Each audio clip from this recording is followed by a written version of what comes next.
दोस्तों आपकी स्क्रीन पर है स्लोवाकिया। ये यूरोप का एक देश है। नॉर्थ में है पोलैंड। ईस्ट साइड में it is sharing its border with Ukraine. South में पड़ता है हंगेरी। वेस्ट साइड में है ऑस्ट्रिया और नॉर्थ वेस्ट में यू कैन सी चेक रिपब्लिक। राइट, यूरोप का एक देश है जैसे मैंने आपको बताया। और आज ये न्यूज़ में इसलिए है क्योंकि हमारे प्राइम मिनिस्टर मोदी साहब ब्राटिस्लावा यानी कि जो स्लोवाकिया का कैपिटल है वहां पर थे। और अब दोनों देशों के रिलेशंस जो हैं वो एक नए लेवल तक पहुंच गए हैं।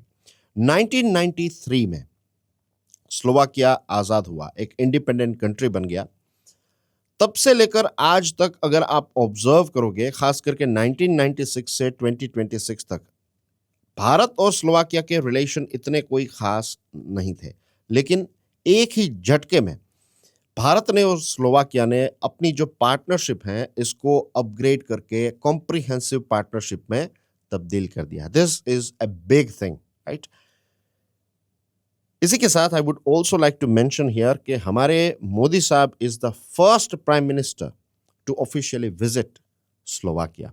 और स्लोवाकिया का जो हाईएस्ट स्टेट ऑनर है, जिसको order of the white double cross कहते हैं, वो भी प्राइम मिनिस्टर मोदी साहब को दिया गया है। तो एक जो पॉलिटिकल डिस्टेंस था ना इस देश के साथ, वो अब खत्म हो चुका है। अब एक पर्पसफुल प्रॉक्सिमिटी हमें क्लियरली नजर आती है।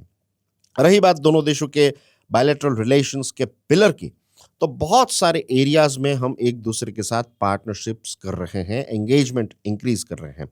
इसमें नंबर 1 आता है defence and counter terrorism. Now defence की जब भी बात आती है किसी भी देश के साथ, हम डिफेंस पार्टनरशिप करते हैं या फिर डिफेंस पार्टनरशिप को नए लेवल पर ले जाना चाहते हैं, तो we have to keep this thing in mind कि भारत का सपना क्या है, भारत का लक्ष्य क्या है। भारत का लक्ष्य यह है कि हमारे देश में डिफेंस का प्रोडक्शन हो।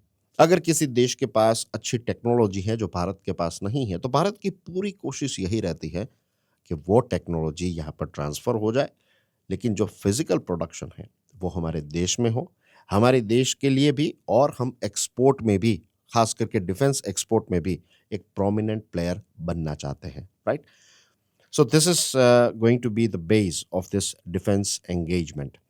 काउंटर टेररिज्म की बात करें तो दोनों देशों के जॉइंट स्टेटमेंट में क्रॉस बॉर्डर टेररिज्म की निंदा की है। पाकिस्तान का नाम नहीं लिया गया है, लेकिन इनडायरेक्टली इशारा जो है वो पाकिस्तान की तरफ ही है। इतना ही नहीं, पहलगाम जो टेरर अटैक हुआ था ना, उसकी भी निंदा स्लोवाकिया ने की है। एआई, सेमीकंडक्टर्स और डिजिटल इंफ्रास्ट्रक्चर पर भी दोनों देश मिलकर काम करने वाले हैं। This is going to be a big thing. खास करके अगर मैं एआई की बात करूं, जिस पर मैं अलग से प्रकाश डालना चाहूंगा, सेमीकंडक्टर और डिजिटल इंफ्रास्ट्रक्चर के बारे में एक बहुत ही बेसिक चीज है, but whenever you read semiconductor, whenever you read digital infrastructure, तो you have to keep this thing in mind कि एक ऐसा वक्त था, अगर हम आज से लेट्स से 200, 500, 1000 साल पहले चले जाएं, तो जिस देश के पास उस समय पर राजाशाही थी, तो यू कैन से जिस किंगडम के पास सबसे बड़ी आर्मी होती थी, तो चांसेस आर के वो सब पर राज करेंगे। 21st सेंचुरी का जो सिनारियो है ये टोटली डिफरेंट हो चुका है। आज जो देश इकोनॉमिकली सबसे ज्यादा स्ट्रांग होता है, जो इकोनॉमिकल तरक्की कर रहा है, उस देश की तरफ सारे दूसरे देश जो हैं वो अट्रैक्ट होते हैं। आज व्यापार का जमाना है। दूसरी चीज, डिफेंस की अगर हम बात करें, तो फ्यूचर में जो जो डिफेंस के साथ जुड़ी हुई चीजें हैं ना, अभी भी हाईटेक हैं, लेकिन ये और ज्यादा टेक्नोलॉजी बेस्ड बनती जा रही है। और ये सारी चीजों का जो ब्रेन है दैट इज सेमीकंडक्टर। हम जानते हैं कि सेमीकंडक्टर में भारत अभी जो है वो थोड़ा पीछे है, बट इसका मतलब ये नहीं है कि हम कभी लीड में नहीं पहुंच सकते। तो स्लोवाकिया के साथ यहाँ पर हम सेमीकंडक्टर और डिजिटल इंफ्रास्ट्रक्चर की पार्टनरशिप कर रहे हैं, तो ये आज की बात नहीं है, ये आने वाले कल को सुनहरा बनाने की कोशिश जो है वो दोनों देश कर रहे हैं। फिर है एनर्जी एंड लेबर माइग्रेशन। अब एनर्जी की बात करूं तो क्या अभी तक आपने सुना है कि Slovakia is an oil producing country, fossil fuel वहां पर बहुत है? नहीं। एनर्जी की आज जब हम स्लोवाकिया के साथ बात कर रहे हैं तो it's of course going to be renewable energy, right, civil nuclear energy. तो इन क्षेत्रों में भी दोनों देश मिलकर काम करेंगे। लेबर माइग्रेशन की बात करें तो शायद आपको पता नहीं होगा, लेकिन स्लोवाकिया जो है वो एक ऐसा देश है जहां पर लेबर की शॉर्टेज है और हमारे देश में लेबर की कोई शॉर्टेज नहीं है। तो दोनों देशों ने एक नया लेबर माइग्रेशन रूल जो है वो भी एक्टिव कर दिया है। तो इससे फायदा ये होगा कि हमारे देश के जो स्किल्ड वर्कर हैं वो स्लोवाकिया जाके काम कर पाएंगे, उनको अच्छी जॉब मिलेगी वहां पर। स्किल्ड वर्कर की यहाँ पर बात हो रही है। It's totally different than GCC countries. वहाँ पर ज़्यादातर हमारे जो लोग हैं they are engaged in blue collar work, यहाँ पर वाइट कॉलर वर्क की खास बात हो रही है। तो ये सारी चीज़ों पर हमने एंगेजमेंट जो है वो स्लोवाकिया के साथ बढ़ाया है। अब मैं एआई के बारे में बात कर रहा था ना, तो पूरी दुनिया में से मीन्स कितने सारे देश हैं, कितने सारे देशों को हम बहुत ही डेवलप्ड और बहुत ही टेक्नोलॉजिकल सेवी देश कहते हैं। तो ये सारे देशों में से भारत ने स्लोवाकिया को चुना है। For what? भारत की जो आईसीसीआर है, ICCR stands for Indian council for cultural relations. तो दुनिया की पहली आईसीसीआर चेयर इन एआई जो है it's going to be established in this कोशिश है इज अ यूनिवर्सिटी, राइट। ये स्लोवाकिया जो है तो उनकी ये टेक्निकल यूनिवर्सिटी कोशिश है। तो यहाँ पर आईसीसीआर की चेयर जो है वो बैठने वाला। आईसीसीआर बेसिकली क्या है? इट इज़ बेसिकली आप समझ लीजिए कि एक प्रोफेसरशिप है। तो वो यहाँ पर वहाँ पर ये कोशिश है जो है वहाँ पर इसको एस्टैब्लिश किया जाएगा। It also remind me of means एक और चीज़ यहाँ पर याद आ रही है, दैट इज़ न्यू दिल्ली में लास्ट ईयर जब एआई इम्पैक्ट समिट हुई थी। I think it took place last year, but it took place in new Delhi. हमारे देश में एआई इम्पैक्ट समिट हुई थी। हो सकता है इस साल के स्टार्टिंग में भी हुई हो, I don't remember the exact date now, लेकिन ऑल ऑफ द सडन ये पॉइंट मेरे दिमाग में आया है, but I must share this thing with you. तो ये जो एआई इम्पैक्ट समिट में स्लोवाकिया के राष्ट्रपति भारत की यात्रा पर आए थे, उस समय पर प्रधानमंत्री साहब ने एक बहुत ही इंटरेस्टिंग बात बताई थी। मोदी साहब ने कहा था कि हमें किस प्रकार का एआई चाहिए। हमें मशीन सेंट्रिक एआई नहीं चाहिए, हमें ह्यूमन सेंट्रिक एआई चाहिए। तो वो इट वाज जस्ट एक इशारा था कि इस दिशा में भारत जो है वो आगे बढ़ रहा है। तो यहाँ पर इसको सिलेक्ट करना, कोशिश है यूनिवर्सिटी को सिलेक्ट करना, स्लोवाकिया को सिलेक्ट करना, दिस इंडिकेट्स कि हम जो पुरानी चीज़ें थी, राइट, एक इंडस्ट्रियल एज था, उन सारी चीज़ों में अभी नहीं जा रहे हैं।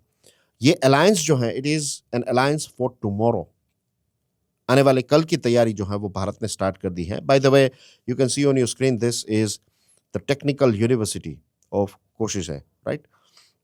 क्वांटम कम्युनिकेशन में भी दोनों देश जो है वो मिलकर काम करने वाले हैं। अब इंडिया और यूरोपियन यूनियन के बीच में एक ट्रेड डील के साथ जुड़ी हुई चीज़ें चल रही हैं, राइट। और इस चीज़ को लेकर प्राइम मिनिस्टर मोदी साहब ने भी ये कहा है कि जितना जल्दी हो सके इस इंडिया ईयू डील को इम्प्लीमेंट किया जाएगा। इसका डायरेक्ट फायदा इंडिया और स्लोवाकिया के रिलेशंस पर भी हमें देखने को मिलेगा। जो टारगेट सेक्टर्स हैं दोनों देशों ने जो तय किया है, that is automotive, electronics, advanced manufacturing. फिर भारत के सामने एक और चैलेंज था डाइवर्सिफिकेशन का। देखिए, डाइवर्सिफिकेशन आज के समय में it's not a sort of luxury, it is a strategic necessity. अभी तक हम ये बड़े बड़े दिग्गजों के साथ ही एंगेज्ड हुआ करते थे, USA, China, Russia, Gulf region. अब एक पैटर्न है, यूएसए किसी ना किसी प्रॉब्लम में फंसा रहता है। Same thing goes with Russia, China का भी ताइवान वाला इश्यू चल रहा है। गल्फ कंट्रीज़ के बारे में वी नो के ईरान और ये सारा युद्ध और ये अभी कब ख़त्म होगा वी डोंट नो येट। इस पर एक अलग से वीडियो भी मैंने बनाया है, राइट, कि ये एक सीज फायर है, it's not a peace deal. पूरा वीडियो अवेलेबल है, अगर नहीं देखा है तो देख लीजिएगा। तो ये सारे जो बड़े बड़े क्लस्टर्स हैं या फिर जो बड़े बड़े पॉकेट्स हैं, ये काफ़ी ज़्यादा डिस्टर्ब्ड रहता है। और इट्स जस्ट लाइक के you are living in a society और आपके आजू बाजू में कुछ कुछ ऐसे पड़ोस में ऐसे लोग हैं, उनका किसी ना किसी के साथ झगड़ा चलता रहता है, तो नेचुरली आप क्या करेंगे? What you will do is आप उनसे थोड़ा पीछे हट जाएंगे। If you are like a person जिनको झगड़ा और ये सारी चीज़ें नहीं पसंद है, शांति से रहना है, तो you will take a step backward. आप दूसरे जो पड़ोसी हैं जिनका आपको पोटेंशियल नज़र आ रहा है, you will develop relations with them. And it's not just about society, it's also this is something that is very common practice in business as well. किसी से पेमेंट नहीं आ रहा है, किसी का झगड़ा चल रहा है किसी के साथ, ये सारे लोगों के साथ आप बिजनेस करना पसंद नहीं करेंगे। आप किन के साथ पसंद करेंगे? जो जेन्युइनली अच्छा बिजनेस करते हैं। आप नए नए पार्टनर्स, नई नई मार्केट को एक्सप्लोर करोगे। तो this is something that India is doing here. India अब जो है वो डाइवर्सिफाई हो रहा है। हम ये सारे अलग अलग जहाँ पर ये जो, इट्स नॉट लाइक कि हम इनके साथ रिलेशन तोड़ देंगे, लेकिन यहाँ पर बहुत ज़्यादा कॉन्सेंट्रेशन हुआ करता था। लेकिन अब ये एक बैगेज की तरह बन चुका है और कुछ ऐसे भी देश हैं जो सप्लाई चेन को वेपन की तरह यूज़ करते हैं। तो अब भारत जो है वो सेंट्रल यूरोप की तरफ ज़्यादा फोकस कर रहा है। अब यूरोपियन एंकर की अगर हम बात करें, तो यूरोप जो है उसमें भी काफ़ी ज़्यादा रिकॉन्फ़िगरेशन हो रहा है। एक वक्त था जब वेस्टर्न यूरोप, इसमें फ्रांस, यूके, जर्मनी, ये सारे देश जो हैं वो काफ़ी ज़्यादा स्ट्रॉन्ग थे, या फिर ये सारे देश जो हैं यूरोप के काफ़ी प्रोमिनेंट प्लेयर्स माने जाते थे in terms of economy and other things. लेकिन आज सेंट्रल और ईस्टर्न यूरोपियन नेशंस जो हैं, they are also taking the lead, they are also speeding up. इनमें भी बहुत सारी चीज़ें हो रही हैं, राइट? इंडस्ट्रियल कैपेसिटी इनकी बढ़ रही है, टेक एक्सपर्टीज़ बढ़ रही है, पॉलिटिकल इन्फ्लुएंस इन सारे देशों का बढ़ रहा है। और जब हम इनके साथ एंगेज होते हैं, तो ये जो यूरोपियन यूनियन है उसका भी हमें डायरेक्ट एक्सेस मिल जाता है। दूसरी तरफ यूरोपियन यूनियन के साथ हमारी एक अलग से डील भी चल रही है, right? So this are the things. अब स्लोवाकिया ने भारत को काफ़ी ज़्यादा सपोर्ट भी किया है, right? When it comes to United Nation Security Council, तो स्लोवाकिया ने कहा कि भारत को इसकी परमानेंट सीट मिलनी चाहिए, तो एक बहुत बड़ा सपोर्ट है। इसी के साथ न्यूक्लियर सप्लायर्स ग्रुप जो है उसमें आज भी भारत मेंबर नहीं है। इस पर भी एक अलग से डिस्कशन की थी, right? If you are regularly watching videos available on Curiously Education, तो आपको इस एनएसजी के बारे में सारी चीज़ें पता होगी। मैंने इस पर विस्तार से डिस्कशन की थी। तो एनएसजी का मेंबर नहीं है, तो एनएसजी में भी भारत को मेंबरशिप मिलनी चाहिए। इस चीज़ पर भी स्लोवाकिया ने एक स्टैंप लगाया है, एक सपोर्ट दिया है हमें। टेररिज्म को कंडेम किया, जैसे मैंने आपको ऑलरेडी बताया। और दिस ऑल्सो इंडिकेट्स कि भारत जो है वो अपनी स्ट्रेटेजिक ऑटोनॉमी को लेकर काफ़ी ज़्यादा सीरियस है। भारत को पता है कि it is a long term game और ब्रिक बाय ब्रिक हमें अलग अलग देशों के साथ अपने रिलेशंस डेवलप करते रहने पड़ेंगे। We are not just dealing with any particular group here. ऐसा नहीं है कि यूएसए के कैंप में हैं, रशिया के कैंप में है, नहीं। हम भारत के कैंप में हैं। भारत के हित को लेकर जो भी चीज़ें करनी चाहिए वो सारी चीज़ें हम कर रहे हैं। और यहाँ पर क्लियरली हमारी ऑटोनॉमी जो है उसको हम यहाँ पर, ऑटोनॉमी यानी कि एक प्रकार की आप समझ लीजिए स्वतंत्रता, राइट? तो डिसीजन लेने की स्वतंत्रता, रिलेशंस डेवलप करने की स्वतंत्रता, तो इन सारी चीज़ों को हम एक्सरसाइज कर रहे हैं। तो हमारा स्टैंस जो है, it clearly it's visible here कि we are exercising our strategic autonomy and developing relations with various different countries. वे सारे देश जो मैप पर नहीं थे, in the sense they were not that active players, but now we are finding those talented countries and engaging with them.